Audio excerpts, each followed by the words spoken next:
Palavra da Verdade, a exposição bíblica com Hernandes Dias Lopes. As tempestades estão por aí e elas podem atingir a gente de uma hora para outra.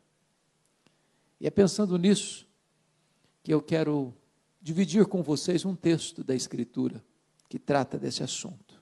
E abra sua Bíblia comigo então, por favor, em Marcos capítulo 4, versos 35 a 41.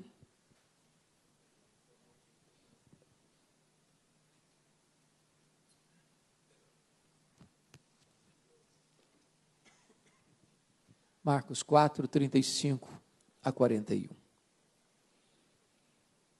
Está escrito assim: naquele dia, sendo já tarde, Jesus disse aos seus discípulos: passemos para outra margem. E eles, despedindo a multidão, o levaram assim como estava no barco. E os outros barcos o seguiam. Ora, levantou-se grande temporal de vento, e as ondas se arremessavam contra o barco, de modo que o mesmo já estava a encher-se de água. E Jesus estava na popa, dormindo sobre o travesseiro. Eles o despertaram e lhe disseram: Mestre, não te importa que pereçamos? E ele, despertando, repreendeu o vento e disse ao mar: acalma-te, emudece. O vento se aquietou e fez-se grande bonança. Então lhes disse: por que sois assim tímidos? Como é que não tendes fé?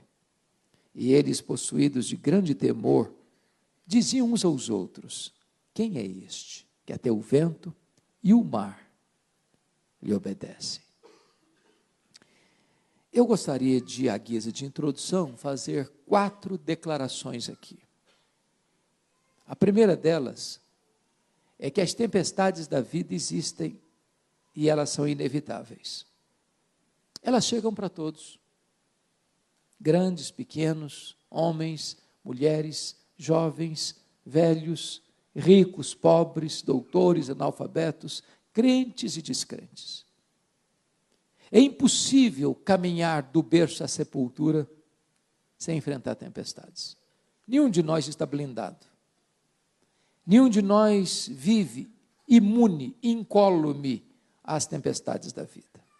Se você está passando por uma, você não é exceção. Segunda verdade é que as tempestades, além de inevitáveis, muitas vezes, elas são também imprevisíveis. Elas chegam quando você não espera, de súbito. É um dia comum como qualquer outro, e acontece um acidente grave. É um dia normal como qualquer outro, e aquele casamento estável entra em colapso. É um dia como qualquer outro, e você vai para um exame de rotina, e descobre que está com a doença grave, talvez até incurável. Eu queria ilustrar isso com a geografia onde ocorreu esse episódio. Acho que todos vocês sabem que o mar da Galileia não é um mar, é um lago. Ele é chamado também de mar de Tiberíades, ou lago de Genezaré. É um lago de águas doces, o maior reservatório de águas doces do Oriente Médio. E esse lago está a 220 metros abaixo do nível do mar Mediterrâneo. Ele é encurralado por montanhas, lado oriental as montanhas chamadas montanhas de Golã, e do lado ocidental as montanhas da Galileia. Acontece um fenômeno ali, muito curioso. No extremo norte de Israel está o monte mais alto, o Monte Hermon, cujo cimo fica sempre coberto de neve. De vez em quando, os ventos gelados descem desse monte, emparedados pelas montanhas, bate na superfície desse lago, e mesmo só a pino começa uma perigosa e terrível tempestade de vento. Muito provavelmente foi isso que aconteceu aqui. Os discípulos embarcam, o mar está tranquilo, enquanto navegam, a tempestade chegou. É assim na vida, as tempestades são imprevisíveis. Mas a terceira verdade que quero dizer a título de introdução é que as tempestades são também, muitas vezes, inadministráveis. nós não conseguimos resolvê-las. Elas nos desafiam, elas superam a nossa capacidade de gerenciamento, elas não obedecem ao nosso comando. O nosso barco é varrido pela fúria do vento, é moído pela força do mar, cujas ondas se encapelam e se lançam com fúria sobre nós. Eu fico imaginando que aqueles discípulos, alguns deles que tinham nascido ao redor daquele lago, vivido ao redor daquele lago, trabalhavam naquele lago, já tinham passado por outras tempestades naquele lago, superado essas tempestades, mas agora eles não conseguem. É assim na vida. De vez em quando eu escuto a seguinte confissão: ah, pastor, aquele homem com quem me casei não é a mesma pessoa. É uma pessoa rude, me agride, não me respeita mais. Às vezes eu escuto confissões assim: ah, pastor, aquele filho que eu criei com tanto carinho, hoje pisa, escarnece dos princípios, dos valores, do legado que eu deixei, transtorna a nossa vida, é um tormento para a nossa família. Eu não sei mais lidar com meu filho, eu não sei lidar mais com a minha filha. Muitas vezes as tempestades se tornam inadministráveis. Mas a última verdade que quero dizer a vocês, a título de introdução, é uma palavra consoladora. As tempestades são também pedagógicas. Elas podem até nos colher de surpresa, mas elas não pegam Deus de surpresa. Elas podem até ser maiores do que nossas forças, mas elas não colocam Deus numa situação de embaraço. Deus não desperdiça sofrimento na vida de seus filhos. Se Ele permite uma tempestade na sua vida, não é para destruir você, é para tonificar as musculaturas da sua alma. Não é para levar você para longe de Deus, é para colocar você mais perto de Deus. Você perdeu o controle, Deus não. Então eu quero hoje pensar no seguinte tema com você: não desanime, Jesus está no controle. Não fique com medo, Jesus está no controle. Dito isto, eu convido você para examinar o texto comigo. O contexto dessa passagem revela que Jesus passara todo aquele dia ensinando as parábolas do reino. Ao fim, ele então entra no barco com seus discípulos e dá uma ordem para eles assim: passemos para outra margem. Na verdade, Jesus está fazendo uma transição da aula teórica para a aula prática. Você pode ouvir e ouvir e ouvir e ouvir, mas você precisa experimentar. O treinamento de Deus não se dá apenas pelo ouvir. O treinamento de Deus na nossa vida se dá quando Ele mesmo nos leva para o miolo da tempestade, para o epicentro da crise, para revelar para nós que muitas vezes os nossos recursos são pequenos demais, mas quando nós chegamos ao nosso limite, ao último furo da correia, Ele age milagrosamente em nossa história. Diz o texto que Jesus tinha ensinado o dia todo, obviamente estava exausto. Ao entrar no barco, pega um travesseiro, vai lá para trás, deita e dorme, enquanto o barco desliza suavemente por aquelas águas plácidas. De repente, o mar se empola, o vento começa a soprar furiosamente, o barco é varrido pela fúria das ondas. Os discípulos devem ter pensado: vamos deixar o mestre descansar, isso aqui é com a gente, nós temos conhecimento, nós temos experiência, a gente resolve isso, mas não consegue. Então, desesperados, eles chegam para Jesus com uma pergunta em tom de censura: mestre, não te importa que pereçamos?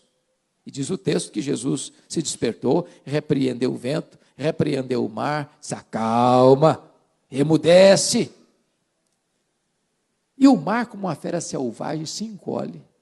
E o vento escuta a voz de Jesus e entra na sua recâmara, e é uma grande bonança. Aí ele se volta para os discípulos e pergunta assim: por que vocês estão com medo? Como é que vocês não têm fé? E os discípulos, tomados de um santo temor, perguntaram uns para os outros: quem é este que até o vento e o mar lhe obedecem? Se vocês observaram comigo, toda essa passagem está regida por essas três perguntas. A primeira pergunta, no verso 38, é a pergunta dos discípulos a Jesus: Mestre, não te importa que pereçamos? A segunda pergunta está no verso 40, é a pergunta de Jesus aos discípulos: por que sois assim tímidos? Como é que não tendes fé? A terceira pergunta está no verso 41, é a pergunta entre os discípulos. Pois é sobre essas três perguntas que eu quero conversar com vocês nesta noite. Vejamos a primeira pergunta. Essa é a sua pergunta, essa é a minha pergunta. Essa é a pergunta da nossa angústia. Essa é a pergunta da nossa dor. Essa é a pergunta de quem está passando por uma tempestade, já lutou, já se esforçou, já se empenhou, já fez tudo que podia fazer e o problema não se resolve.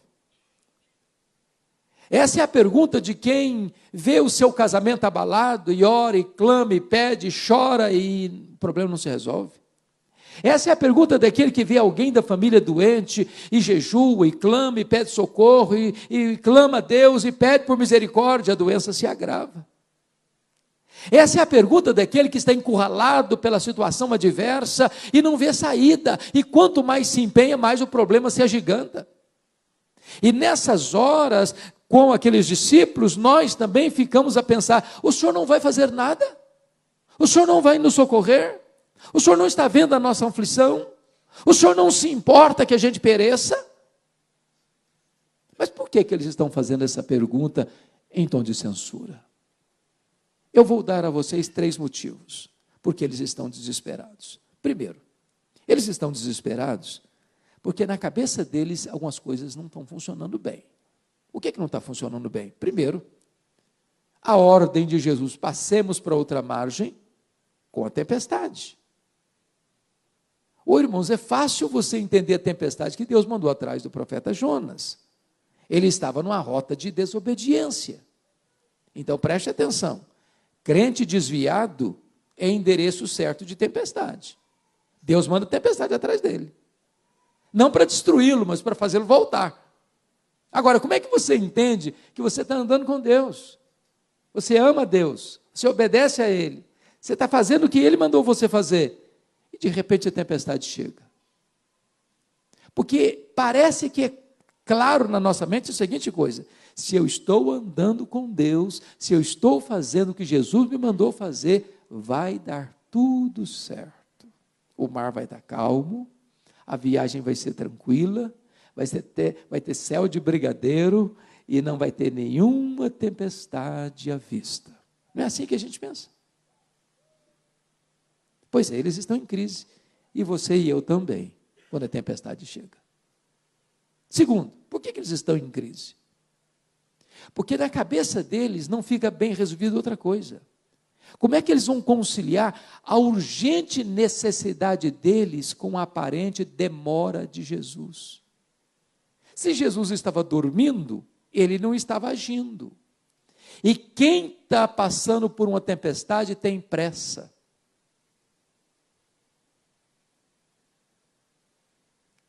É quando você ora por uma causa, meses, anos, e a resposta não chega.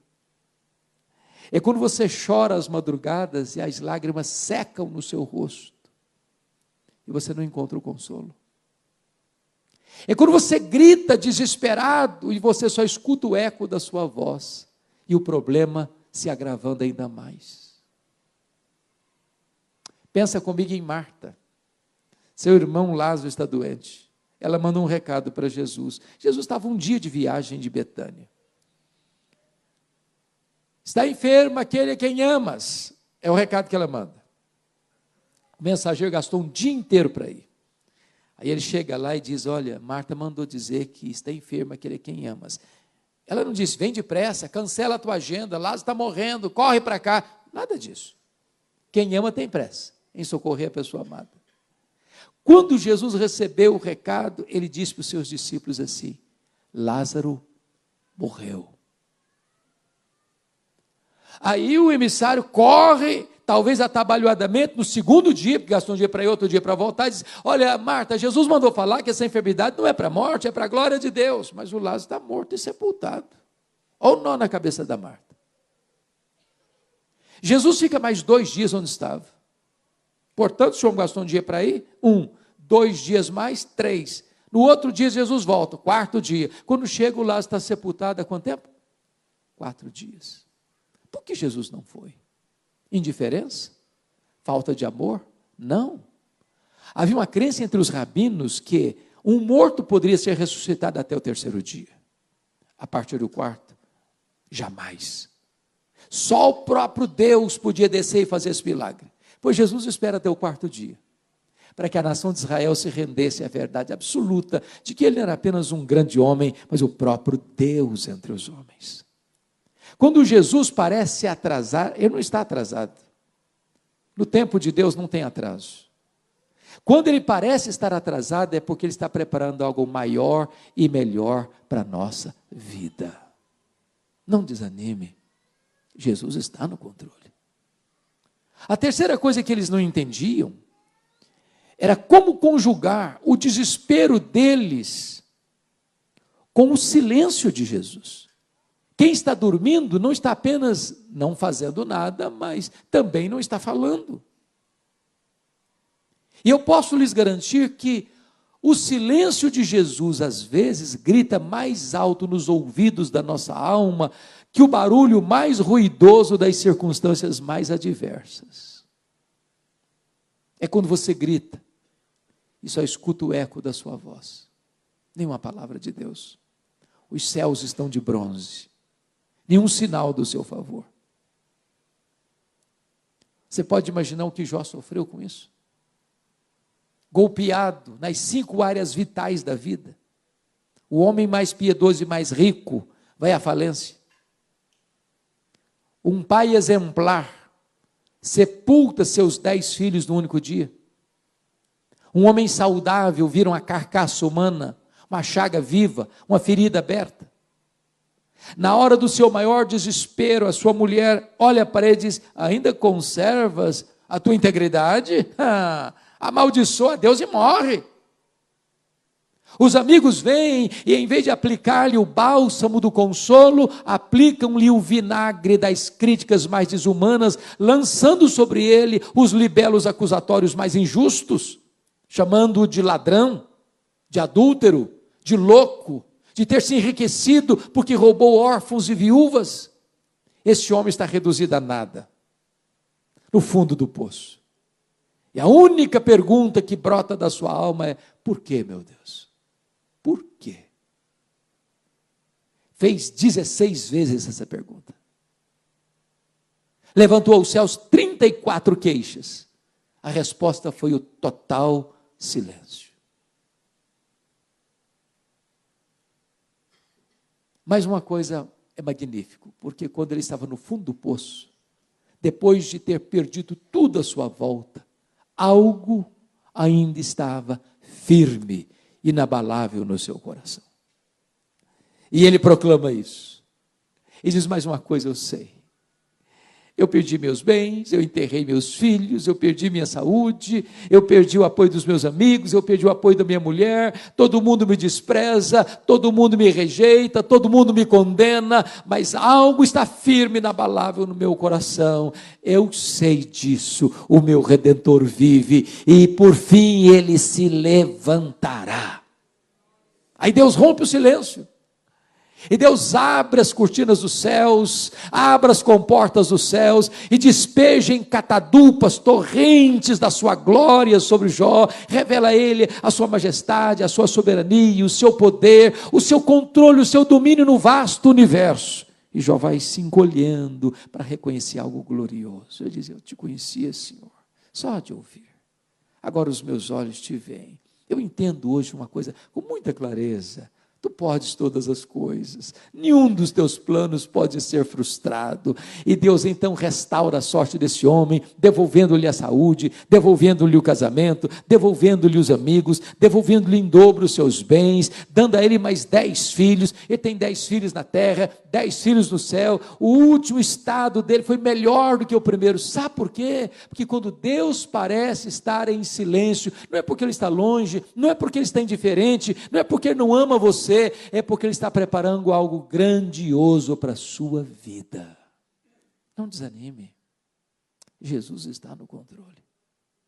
Diz o texto, que então Jesus se desperta, repreende o vento, repreende o mar. E o vento e o mar precisam escutá-lo. Eles se acalmam. O mar fica como um animal dócil. O vento se encolhe. Há uma grande bonança. Aí Jesus olha para eles assim e pergunta: por que é que vocês estão com medo? Como é que vocês não têm fé? Ora, mas e se você e eu estivéssemos lá? Estaríamos com medo? Eu fiz um único cruzeiro em navio grande. Já fiz vários cruzeiros em navios pequenos, mas grande foi um único na vida. Saiu de Santos, foi lá para as praias do Rio de Janeiro. Eu prometi a mim mesmo nunca mais fazer outro na vida. Foi um horror. Ondas de 5 metros.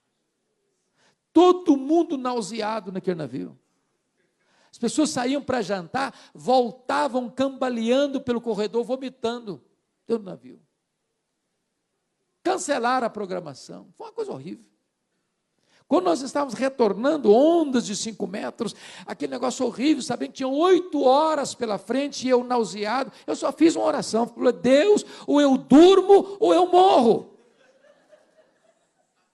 Agora imagine um navio pequeno, um barco, moído pelas ondas, sovado pela fúria do vento, rodopiando no meio do mar de noite, enchendo-se de água, a morte mostrando para eles a carranca. Aí Jesus pergunta assim: por que vocês estão com medo? Ué, vocês não têm fé? Mas por que eles deviam ter fé e não medo? Eu vou lhes dar 4 motivos. Primeiro, eles deviam ter fé e não medo por causa da promessa de Jesus: passemos para outra margem. Se Jesus disse: passemos para outra margem, qual era o destino deles? A outra margem? Então eu vou dizer para você algo, e espero que você guarde. Promessa de Jesus e realidade são a mesma coisa. Porque nenhuma das suas promessas jamais caiu por terra. Ele vela pela sua palavra em a cumprir. Você precisa ter medo, você precisa ter fé. Segundo, por que eles deviam ter fé e não medo? Por causa da presença de Jesus. Jesus estava dentro daquele barco.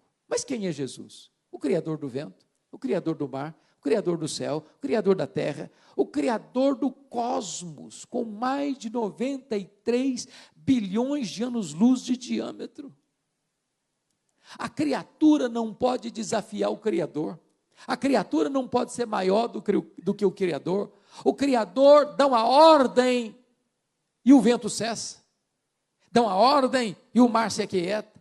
Dá uma ordem e o sol aparece. Dá uma ordem e as estrelas chegam. Dá uma ordem e um verme escuta. Dá uma ordem e uma mula fala. Dá uma ordem e os demônios batem em retirada. Dá uma ordem e os anjos saem para fazer a sua vontade. O universo inteiro se dobra à sua ordem. Se Ele está presente conosco, nós não precisamos ter medo. Nós precisamos ter fé. Terceiro, por que eles deviam ter fé e não medo? Por causa da paz de Jesus. O que Jesus estava fazendo naquele barco? Estava dormindo. Ele sabia que a tempestade viria? É óbvio que sim. E se sabia, por que dormiu? Dormiu porque sabia que estava tudo sob controle. Então, perceba isso. Paz não é ausência de tempestade. Paz é confiança de que, apesar da tempestade, tudo está sob controle. Não do seu controle, não do meu controle, do controle de Jesus. Eu já perdi as rédeas. O barco já não obedece o meu comando.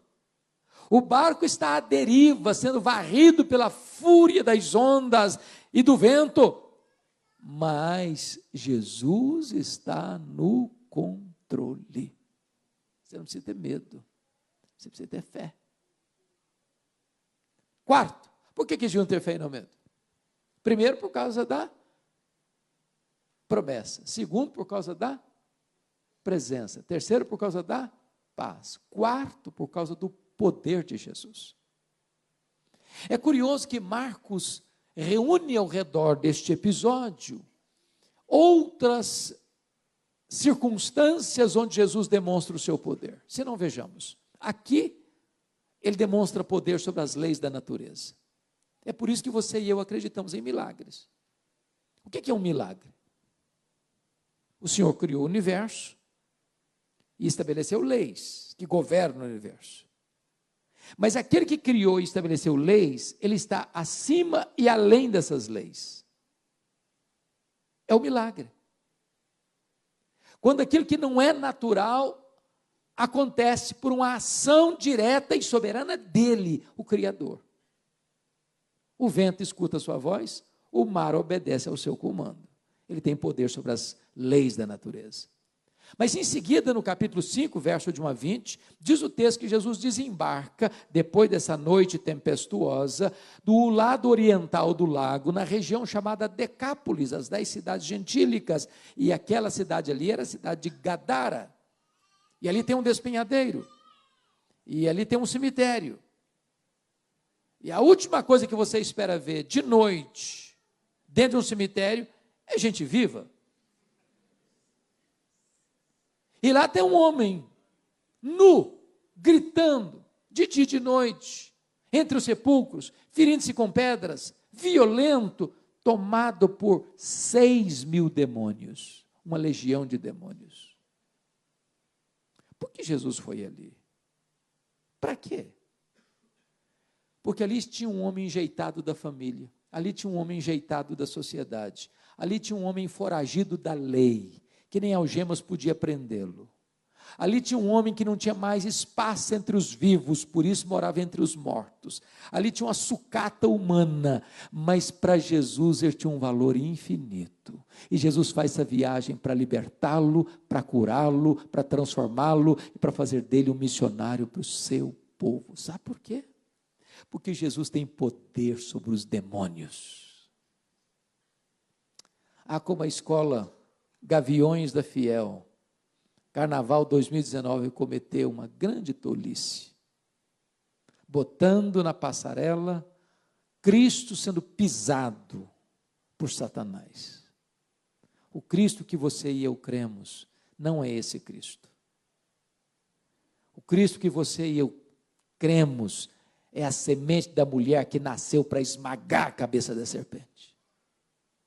É o Cristo que venceu e tem as chaves da morte e do inferno. É o Cristo vencedor. Diante da sua voz, os demônios precisam bater em retirada. O Cristo que você e eu cremos é o Cristo que vai lançar no lago do fogo o diabo e os seus anjos, para serem atormentados de dia e de noite, pelos séculos dos séculos. Mas em terceiro lugar, ainda no capítulo 5, Jesus está caminhando e uma mulher hemorrágica, 12 anos esvaindo sem sangue, ela não conseguiu nada com a medicina da sua época, e ela pensou, se eu apenas tocar na orla das suas vestes, eu ficarei livre do meu mal, e ela toca e a hemorragia é estancada. Sabem por quê? Porque Jesus tem poder sobre as enfermidades. Em seguida, Jesus vai para a casa de Jairo, a sua filha de 12 anos está morta, e ele chega, põe a mão sobre ela e diz, Talita cume, menina, eu te ordeno, levanta-te, e a morte bate continência para Jesus, e a morte devolve a vida àquela menina, e aquela menina ressuscita, porque Jesus tem poder sobre a natureza, sobre os demônios, sobre as enfermidades e sobre a morte. Ele tem todo o poder, ele tem toda a autoridade, nos céus e na terra. Você não precisa ter medo, você precisa ter fé. Mas aí vem a última pergunta. Confira comigo.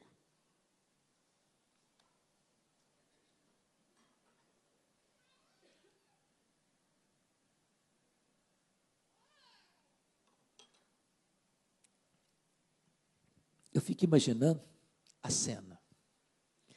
O barco que estava subindo a crista das ondas e descendo por causa dos vagalhões, o mar se acalma. E agora com uma gangorra, leve, suave. Os discípulos todos molhados, o barco quase cheio d'água. E os discípulos que já conheciam Jesus, já tinham visto Jesus fazer tantos milagres, se olham assim, espantados, e perguntam: quem é este? Mas quem é este que até o vento e o mar lhe obedecem? Aquela tempestade tinha vindo exatamente para isso, para revelar a eles quão grande era Jesus, quão maravilhoso era Jesus, quão poderoso era Jesus. E eles estão se perguntando: quem é este? E você e eu poderíamos responder hoje essa pergunta. Este é aquele que com o Pai e o Espírito Santo, antes da fundação do mundo, lá nos refolhos da eternidade, no conselho eterno, reuniu-se para traçar o plano da sua, da minha e da nossa redenção. Quem é este? Este é aquele que no princípio criou todas as coisas, os céus e a terra. Porque todas as coisas foram feitas por Ele, e sem Ele nada do que foi feito se fez. Sem matéria pré-existente, Ele criou todas as coisas. Quem é este? Este é aquele que sustenta todas as coisas pela palavra do seu poder. Quem é este? Este é o maravilhoso conselheiro. É o Deus forte, é o Pai da eternidade, é o príncipe da paz.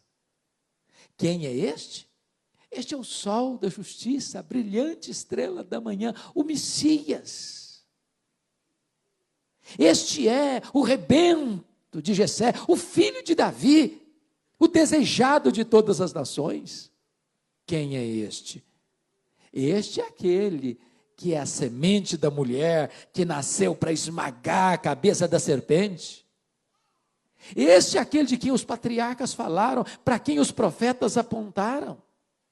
Este é aquele que foi simbolizado pelo Cordeiro da Páscoa, cujo sangue vertido, colocado no batente das portas, livra os primogênitos de Israel da morte. Quem é este? Este é aquele que foi simbolizado pelo tabernáculo. Este é aquele que foi simbolizado pela arca da aliança. Este é aquele que foi simbolizado por que estava dentro da arca: as tábuas da lei, o vaso com maná, a vara seca de Arão que floresceu. Este é aquele que foi simbolizado pela tampa da arca, o propiciatório, onde a glória de Deus se manifestava. Este é aquele que foi simbolizado pelas festas de Israel, pelos sacrifícios do templo. Este é aquele que foi simbolizado pelo sábado. Tudo isso era a sombra dele, ele, a realidade. Quem é este? Este é aquele que na plenitude dos tempos veio, nascido de mulher, nascido sob a lei, para ser o nosso Redentor. Quem é este? Este é o Verbo eterno, pessoal, divino, autoexistente, que se fez carne e habitou entre nós, cheio de graça e de verdade. Este é a luz que vinda o mundo ilumina todo homem. Quem é este? Este é o grande eu sou.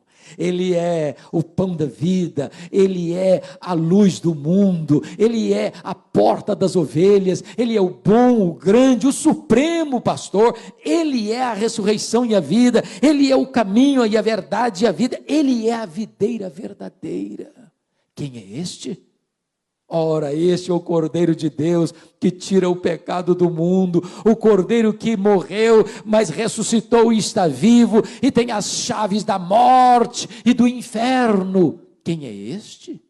Este é aquele que andou por toda parte, fazendo bem, libertando os oprimidos do diabo. Os cegos viram, os mudos falaram, os surdos ouviram, os coxos andaram, os leprosos eram purificados, os mortos ressuscitaram.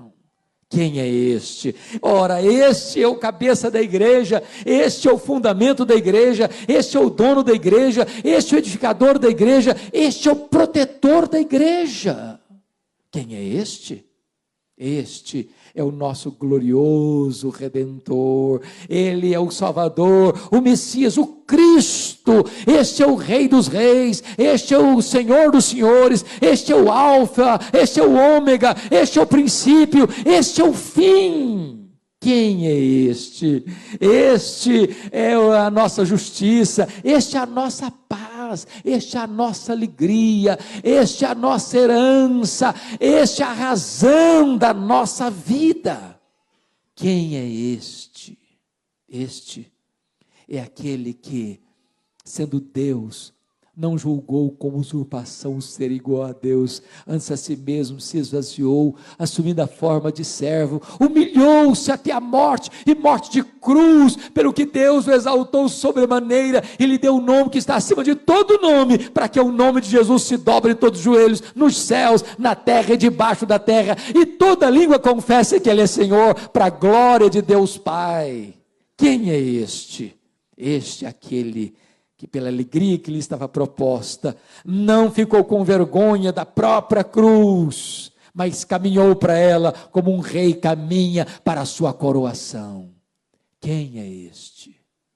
Este é aquele que por amor de nós chorou e sangrou no Getsêmani, bebendo sozinho aquele cálice amargo da ira de Deus, que devia cair sobre a sua, a minha, a nossa cabeça. Quem é este?